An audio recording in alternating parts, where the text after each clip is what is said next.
বর্তমানে যিনি বিধায়ক রয়েছেন উনি কিন্তু কাজ জানেন না, উনি কিন্তু কথা জানেন। ওনার থেকে ভালো কথা শুনতে পাই আমরা, উনি যেভাবে মানে বঙ্গির কথা যেগুলা বলে। আসসালামু আলাইকুম। নমস্কার। আজকে আমরা কৃষ্ণপুর লিখে দুইজন বুথ কমিটির প্রেসিডেন্ট সেক্রেটারি আছেন। আজকে তারারে একটা উদ্দেশ্য আমি প্রশ্ন করি।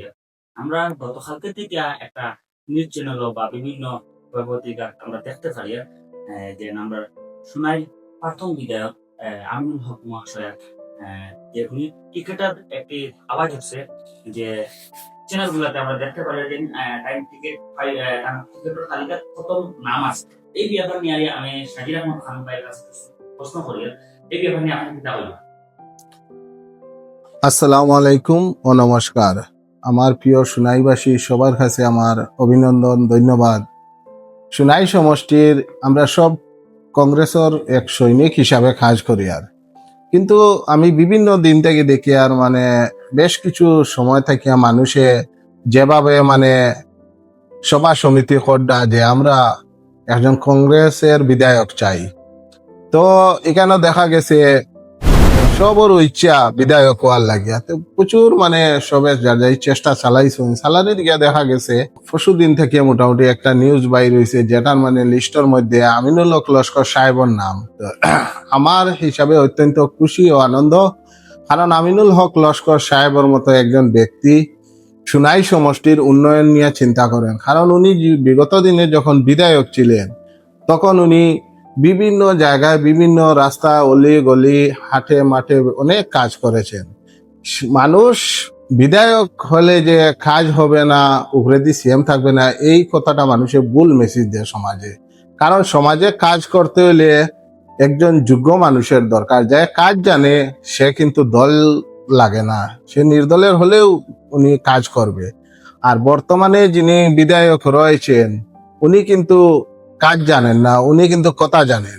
উনার থেকে ভালো কথা শুনতে পাই আমরা, উনি যেভাবে মানে বঙ্গির কথা যেগুলা বলেন, এর চেয়ে ভালো কথা আমাদের আউলিয়া বাজারে বৃহস্পতিবার বা রবিবারে আইলে এখানে যারা কিছু যে আয়ুর্বেদিক মেডিসিন বেচে, এর চেয়ে বেশি আরো ভালো কথা বলে। এগুলার নকল করেন আমাদের বর্তমান বিধায়ক করিমউদ্দিন বড় ভাইয়া সাজু ভাই, কিন্তু কাজের উন্নয়ন দিয়ে কোনো উনার মানে আসে যায় না। কারণ কাজ যদি সুনাই সমষ্টিতে 2016 থেকে 2021 পর্যন্ত যেটা হয়েছে সেইভাবে যদি আপনারা দেখুন বা এইদিকে লক্ষ্য রাখুন, তাহলে 2021 থেকে 2026 পর্যন্ত সোনাই সমষ্টিতে বিভিন্ন ধরনের মানে রাস্তা প্রকল্প ধরা হয়েছে, যেটার আরটিআই আমরা হাতে কিছুদিনের মধ্যে পৌঁছবে, আমরা সবাইকে দিয়ে দিব যে কাজ হয়েছে না কিন্তু টাকা আত্মসাৎ হয়েছে। দেখেন, আমি একটা কথা বলবো যে সোনাই সমষ্টিতে একজন বিধায়ক তো হবে কংগ্রেসের প্রার্থী।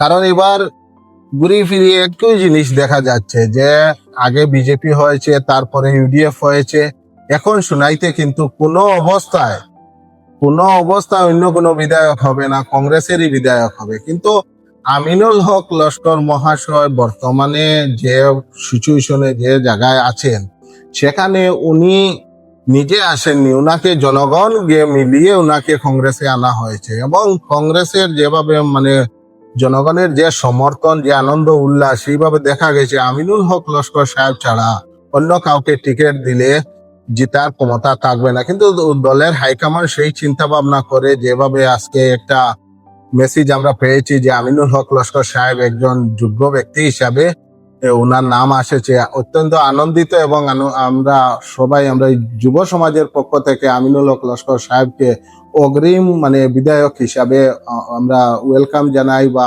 আনন্দিত হিসাবে ওনাকে স্বাগতম করি।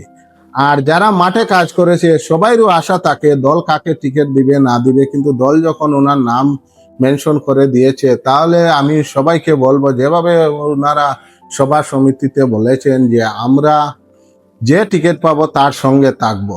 কিন্তু যদি দেখা যায় এর মধ্যে যারা যে এই যে কংগ্রেসের টিকিটের প্রত্যাশী ছিল, প্রায় 10-12 জন ক্যান্ডিডেট ছিলেন, যদি কেউ এখান থেকে নির্দল খেলে তাহলে উনি দলের গাদ্দার হবে।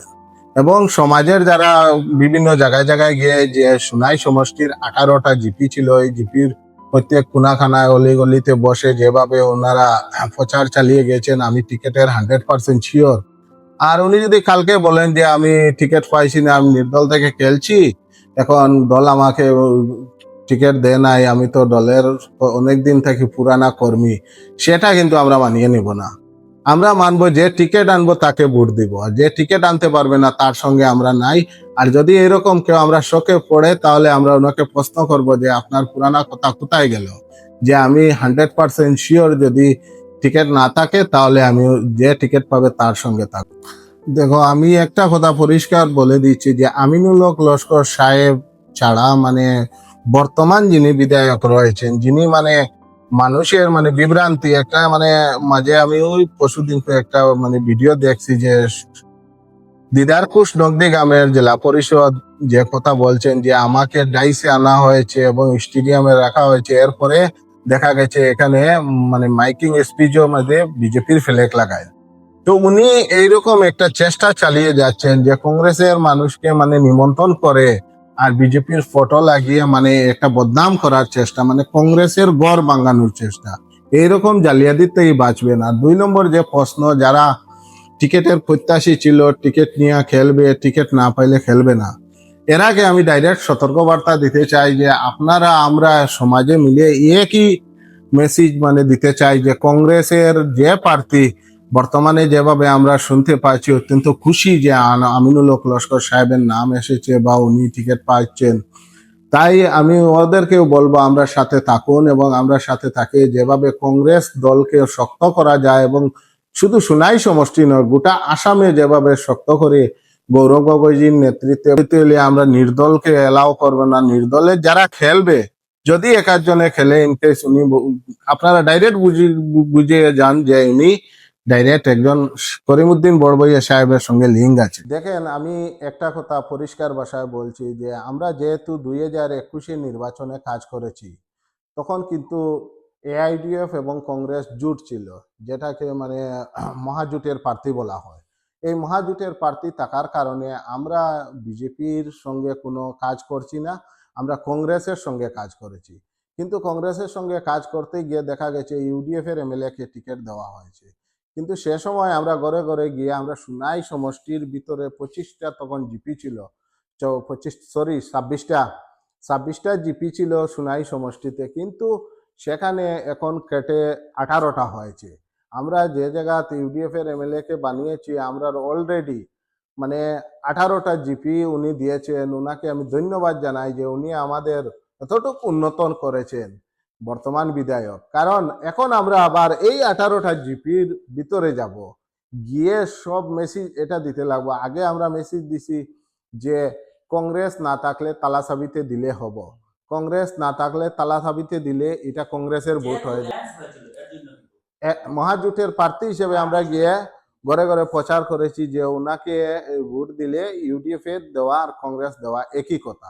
কিন্তু এখন আমরা আবার এই সুনাই সমষ্টির 18টা জিপির আমরা প্রত্যেক যুবক, সচেতন যুবক, আমরা এক হয়ে ঘরে ঘরে গিয়ে বলবো যে সুনাই থেকে যদি আমরা শান্তি চাই বা মনে করো সুনাইয়ের উন্নয়ন চাই, একজন বিজেপির বিধায়ক হয়ে উনি যেভাবে কাজ করেছেন, উনি যদি কংগ্রেসের বিধায়ক হন উনি কাজ করবেন। কাজ করতে বিধায়কের কোনো দল সংগঠন লাগে না, কারণ উনি কাজের মানুষ।